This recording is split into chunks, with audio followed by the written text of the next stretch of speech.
नमस्कार दोस्तों, जैसे कि हमने पहले भाग में देखा था कि कैसे अंगराज कर्ण के घातक से घातक बाण से अर्जुन भी आश्चर्यचकित हो गए थे। कर्ण की युद्ध कौशल नीति वाक्य में ही तारीफे काबिल है। तो दोस्तों, आखिर कैसे श्री कृष्ण ने कर्ण के बाणों से कैसे अर्जुन की रक्षा की थी, चलिए अब जानते हैं। जिसमें सर्वप्रथम स्वयं तक्षक नाग के द्वारा वह नागास्त्र था, जिससे कि भगवान श्री कृष्ण को ही अपनी मायावी लीला दिखाकर अर्जुन की रक्षा करनी पड़ी थी। यहाँ पर दोस्तों, कर्ण के पास भले ही युद्ध के अंत तक कई ऐसे दिव्य अस्त्र थे जो कि वह भूल चुके थे, लेकिन वह युद्ध कौशल को भी नहीं भूले थे और वह उसी युद्ध कौशल के बल पर महाभारत युद्ध के अंत तक यानी अपने वीर गति प्राप्त होने तक लड़ते रहे। लेकिन क्योंकि वह अधर्म का साथ देने वाले एक अधर्मी बन चुके थे, यही कारण था कि उनका भी युद्ध में बलिदान अवश्य था और उनकी भी वीरगति अवश्य थी। यहाँ पर आप सभी को यह भी सत्य बता दें कि अंगराज कर्ण के पास कई ऐसे दिव्य अस्त्र और महान शक्तिशाली अस्त्र थे जो यह युद्ध के अंत तक भी जानते थे।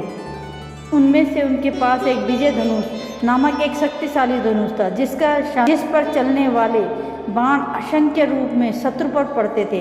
असंख्य बाणों से शत्रु को आसानी पूर्वक घायल किया जा सकता था। यह भी जानकारी दे दी कि अंगराज कर्ण ने विजय धनुष का प्रयोग केवल एक ही दिन किया था और उसी दिन उनका अंत भी हुआ था।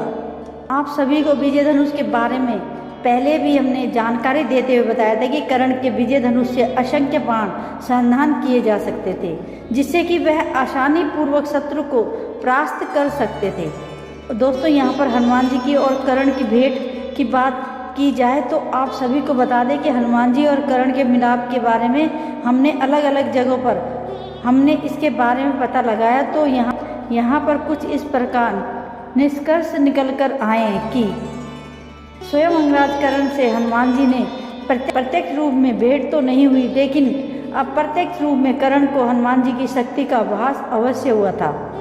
जब वह अर्जुन से युद्ध कर रहे थे, उन पर उन्होंने यह अप्रत्यक्ष अनुभव किया था कि उनके द्वारा चलाए गए तीक्ष्ण बाणों से अर्जुन की रक्षा हो रही है।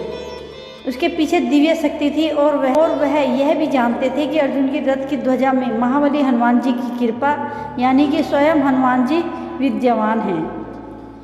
उन सभी घटनाओं का वर्णन स्वयं संजय महाराज साथ धृतराष्ट्र से भी कर रहे थे। और यहाँ पर आप सभी को यह भी जानकारी दे दें कि स्वयं अंगराज कर्ण को जब हनुमान जी और श्री कृष्ण अर्जुन के साथ होने के बारे में पता चला था, तब उनको ये पता चल गए थे कि वह अधर्म के साथ दे रहे हैं और वह किस प्रकार से वो दुर्योधन के साथ होने के कारण अधर्मी का रूप ले चुके हैं। और यह भी कारण था कि स्वयं भगवान श्री कृष्ण ही ईश्वर है।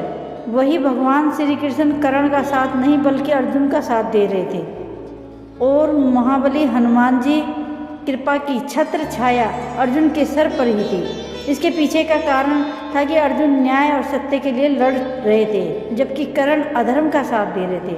तो दोस्तों, आपको वीडियो कैसी लगी? अगर आपको वीडियो पसंद आई तो वीडियो को लाइक करें और कमेंट करके हमें ज़रूर बताएं कि आपको वीडियो कैसी लगी। थैंक यू सो मच दोस्तों।